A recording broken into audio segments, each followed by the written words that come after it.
अस्सलाम वालेकुम, welcome back to my another video. आप देख रहे हैं किचन विद कौसर। और किचन विद कौसर में आज बहुत ही मज़ेदार सी मटन मखनी कढ़ाई बनने लगी है, और वो भी आप देखेंगे और बना के खाएंगे तो हैरान हो जाएंगे कि इतनी अच्छी मज़ेदार घर के मसालों से बनने वाली मटन मखनी कढ़ाई।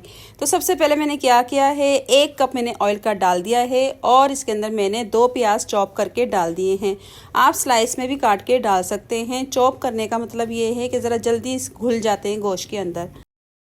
और आपसे रिक्वेस्ट है कि पूरी आपने वीडियो देखनी है, कोई भी क्लिप आपने स्किप नहीं करना, वरना आपकी मखनी हांडी यानी कि मखनी कढ़ाई ऐसी नहीं बनेगी अगर कोई भी आपने क्लिप स्किप कर दिया। तो उसके लिए सबसे पहले मैंने मटन लिया है 1 किलो, और 1 किलो मटन में डाल दूंगी प्याज में।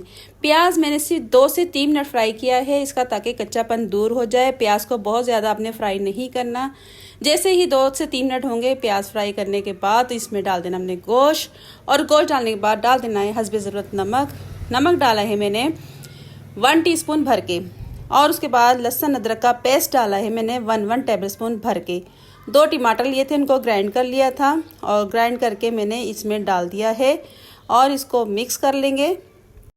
फ़िलहाल हमने यही चीज़ें डालनी हैं, बाकी की चीज़ें मैं आपको बाद में बताऊंगी गोश्त गलने के बाद।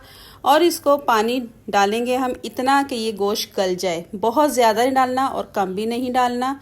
तकरीबन 2 से 2.5 गिलास इसमें जाते हैं, तो मैंने बड़े 2 गिलास इसमें डाल दिए हैं, और 2 गिलास पानी में ये बहुत अच्छा सा गल जाएगा। आप चाहें तो प्रेशर कुकर में भी इसको गला सकते हैं गोश्त को।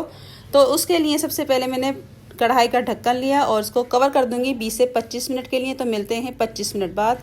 अल्हम्दुलिल्लाह 25 मिनट हो चुके हैं, और देखें प्याज कितना अच्छा मिक्स हो चुका है, घुल चुका है। तो आपने दरमियान में भी चेक करते रहना है, ऐसा ना हो कि गोश्त आपका जल जाए। दरमियान में आप लाजमी चेक किया करें, ये नहीं कि आपने 25 मिनट बाद ही चेक करना है। तो मसालों में मैंने डाल दी हल्दी 1 टीस्पून, धनिया पाउडर जाएगा इसमें 2 टेबल स्पून, और धनिया पाउडर डालने के बाद इसमें सुरख मिर्च पाउडर डाल देंगे हम 1 टेबल स्पून भर के। नमक और मिर्च आप अपने टेस्ट के हिसाब से लें। नमक मैंने पहले डाल दिया था, तो इस पॉइंट पे नहीं डालना। मैंने मिर्च डाल दी 4 से 5, और मैंने कुटी मिर्चें ली हैं काली वाली 1 टेबल स्पून। पिसी हुई नहीं लेना आपने, कुटी हुई लेना है। ज़ीरा पाउडर 1 टेबल स्पून भर के डाल देंगे इसके अंदर। और ये 250 ग्राम दही है, दही फेंट के आपने डालना है। और ये देखें घर के मसाले डले हैं, और आप कहेंगे कि इतनी मज़ेदार मखनी कढ़ाई तो ये होटलों में मिलती है, घर में कैसे बन गई। तो यकीन करें, आप एक दफ़ा ट्राई करें, और आप जब बनाएंगे तो आप बार बार बनाने पे मजबूर हो जाएंगे। अब इसको करेंगे हम मिक्स, और मिक्स करके इसकी हम कर लेंगे थोड़ी सी भुनाई। भुनाई इतनी करनी है कि बस इसका पानी जो दही का है खुश्क हो जाए। और तकरीबन भुनाई हो चुकी है अल्हम्दुलिल्लाह। 5 मिनट लगे भुनाई करने में। क्रीम ली है मैंने आधा कप, और ये नॉर्मल क्रीम है, बाज़ार से मिलने वाली फ्रेश क्रीम है। आधा कप डाल दें, या आधा कप से ज़्यादा डाल दें आप। क्रीम डाल के इसको मिक्स कर लेंगे, और आपने ये आखिर में डालनी है, पहले नहीं डालनी। आप देख रहे हैं जिस तरह मैं बना रही हूँ, बिल्कुल सेम इसी तरीके से आपने पकाना है। तो क्रीम डाल के इसको अच्छी तरह मिक्स कर लेंगे, और ये बहुत अच्छी सी माशाल्लाह अल्हम्दुलिल्लाह हांडी तैयार हो गई है हमारी। आप देख सकते हैं मैंने कोई बाज़ार का मसाला इसमें नहीं डाला, घर के मसाले हैं, नॉर्मल मसाले हैं, कोई स्पेशल मसाले नहीं है। क्रीम भी हमारी मिक्स हो चुकी है। कसूरी मेथी डाल देंगे 1 टेबल स्पून, इससे ज़्यादा नहीं डालनी है आपने, सिर्फ खुशबू के लिए डालते हैं, ताकि मखनी कढ़ाई वाला टेस्ट इसके अंदर आ जाए।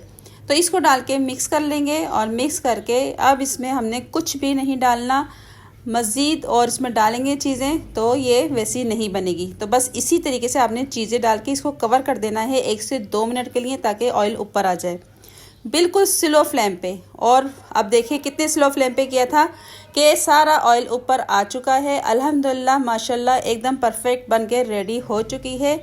आप चाहें तो इसमें 1 कप पानी डाल सकते हैं, अगर आपको बहुत ज़्यादा गाढ़ी लग रही है। तो मैंने ये डिश आउट कर ली है, और डिश आउट करने के बाद थोड़ा सा इसमें डाल देंगे हरा धनिया, और थोड़ी सी अदरक बारीक बारीक स्लाइस में काट के डाल दें। गार्निशिंग के लिए सबसे बेस्ट है ये। तो इसी तरीके से आपने डिश आउट करके इसमें ये डालनी है, और हरी मिर्चें काट के डाल देंगे 2 से 3 अदद। तो ये भी डाल दी है, और आप देखें कितनी अच्छी लग रही है दिखने में। अब डाल देंगे इसके अंदर मक्खन।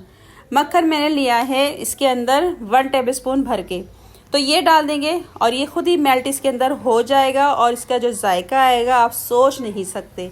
तो इतनी मज़ेदार, इतनी टेस्टी बनाने के लिए आपने एक लाइक, एक कमेंट और शेयर ज़रूर करना है। फैमिली फ्रेंड में आपने ज़रूर शेयर करना है। आप इसे नान के साथ खाएं, चपाती के साथ। चैनल को सब्सक्राइब नहीं किया तो सब्सक्राइब कर दें, साथ बेल आइकन के बटन को क्लिक कर दें ताकि मेरी हर नई आने वाली वीडियोस का नोटिफिकेशन आपको फ्री में मिलता रहे। अल्लाह हाफिज़।